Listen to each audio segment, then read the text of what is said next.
GK kids. बकरी और 7 बच्चों की चालाकी।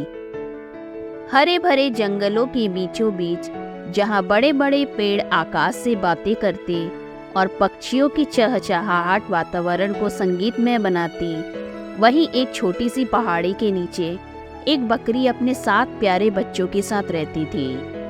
उन बच्चों के नाम थे बबलू, चिंटू, मिंटू, पिंकी, रोसी, सोनी और सबसे छोटा बच्चा था मोनू। बकरी अपने बच्चों का बहुत ध्यान रखती थी। वह जानती थी कि जंगल में कई खतरनाक जानवर हैं, खासकर भेड़िया, जो हमेशा चालाकी से मासूम जानवरों को शिकार बनाता था। बकरी ने हमेशा अपने बच्चों को सतर्क रहना सिखाया। वह अक्सर कहती, तुम्हें अपनी समझ का उपयोग करना होगा। जंगल में कोई भी खतरा किसी भी समय आ सकता है। भेड़िया बहुत चालाक है, लेकिन तुम्हें उससे भी ज्यादा होशियार बनना होगा। एक दिन सुबह सुबह बकरी को जंगल की दूसरी ओर बसे गांव में कुछ जरूरी सामान लाने जाना पड़ा। वह जानती थी कि बच्चों को अकेला छोड़ना सुरक्षित नहीं होगा, इसलिए उसने अपने बच्चों को सख्त निर्देश दिए। उसने कहा, बच्चों, मैं कुछ समय के लिए बाजार जा रही हूँ। जब तक मैं वापस न आ जाऊँ, तुम दरवाजा बंद ही रखना। कोई भी दरवाजा मत खोलना, चाहे कोई कितना भी जोर से बोले। अगर कोई आए तो पहले मेरी आवाज़ पहचानना और मेरे सफ़ेद पैरों को देखना। भेड़िया बहुत चालाक होता है और वह मेरी आवाज़ की नकल कर सकता है, लेकिन वह मेरे जैसे सफ़ेद पैर नहीं बना सकता। याद रखना, जब तक तुम मेरे सफ़ेद पैर ना देख लो, दरवाज़ा नहीं खोलना। बच्चों ने सिर हिलाकर माँ की बातें ध्यान से सुनी और दरवाज़ा बंद कर लिया। बकरी उनके सिर को प्यार से थपथपाकर बाजार के लिए निकल गई। उधर एक पेड़ की छांव में छुपा हुआ चालाक भेड़िया यह सब सुन रहा था। उसकी आंखों में भूख और चालाकी की चमक थी। उसने सोचा, यह अच्छा मौका है। बकरी बाजार जा रही है और उसके 7 छोटे छोटे बच्चे घर में अकेले हैं। अगर मैं उनकी माँ की आवाज़ में बोलूँ तो वे दरवाज़ा खोल देंगे और मैं उन्हें आसानी से खा सकता हूँ। भेड़िया खुश हो गया और उसने तुरंत बकरी के घर की तरफ रुख किया। वह घर के पास पहुंचा और बकरी की आवाज़ की नकल करने की कोशिश की, लेकिन भेड़िए की आवाज़ मोटी और डरावनी थी। उसने दरवाजे पर दस्तक दी और कहा, बच्चों, दरवाज़ा खोलो, मैं तुम्हारी माँ हूँ। देखो, मैं सामान लेकर वापस आ गई हूँ। अंदर बैठे बच्चों ने आवाज़ सुनी, लेकिन बबलू को यह आवाज़ कुछ अजीब लगी। उसने अपने छोटे भाई मोनू से कहा, यह आवाज़ हमारी माँ की तरह नहीं लग रही है। मोनू भी सतर्क था। उसने कहा, माँ ने कहा था कि पहले हमें आवाज़ और फिर पैरों को देखना चाहिए। सब बच्चे दरवाजे के नीचे से झांकने लगे। उन्होंने देखा कि दरवाजे के बाहर खड़े जानवर के पैर काले थे, जबकि उनकी माँ के पैर तो सफ़ेद थे। चिंटू ने फुसफुसाते हुए कहा, यह हमारी माँ नहीं है, यह तो भेड़िया है। सब बच्चे डर गए, लेकिन उन्होंने दरवाजा नहीं खोला और एक दूसरे के पास चुपचाप बैठ गए। भेड़िया गुस्से से झल्ला गया। उसकी चालाक योजना असफल हो रही थी। तुम्हें मेरी आवाज़ पर विश्वास क्यों नहीं हो रहा? उसने अंदर से कहा। मिंटू ने बहादुरी से जवाब दिया, क्योंकि तुम्हारे पैर सफ़ेद नहीं हैं।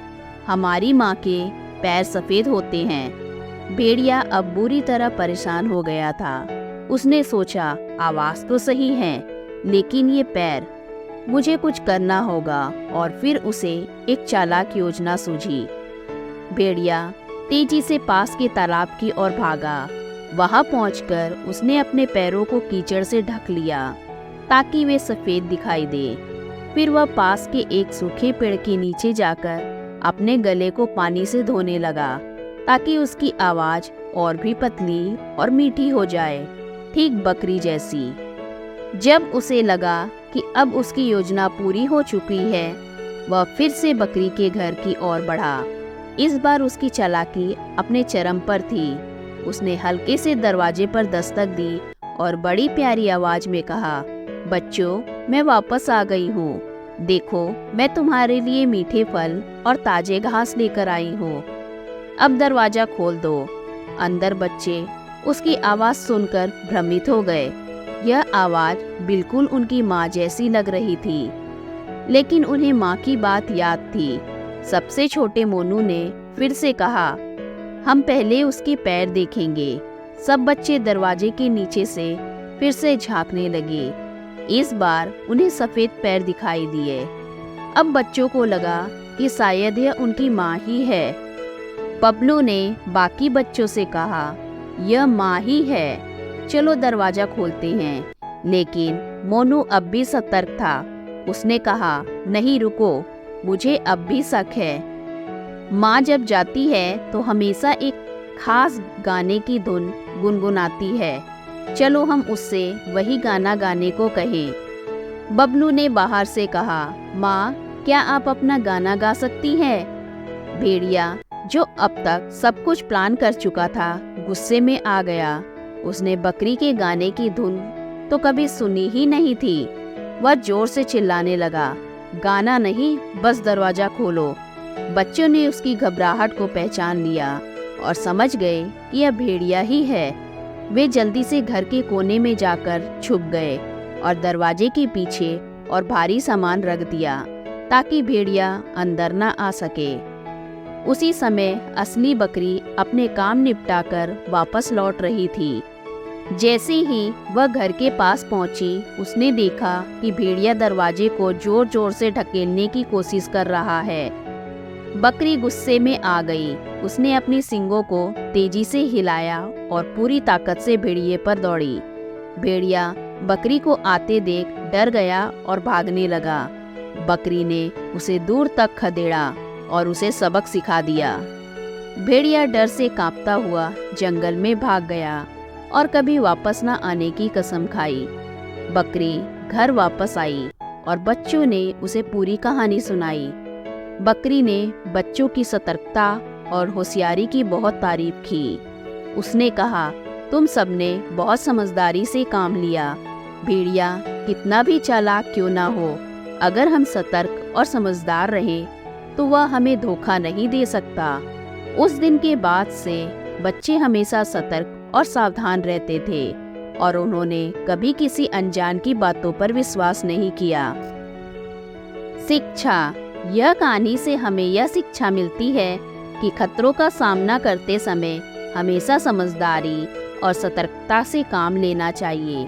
चाहे कोई कितना भी चालाक हो, अगर हम अपनी बुद्धि और विवेक का सही उपयोग करें तो हम किसी भी मुश्किल से बच सकते हैं। धन्यवाद।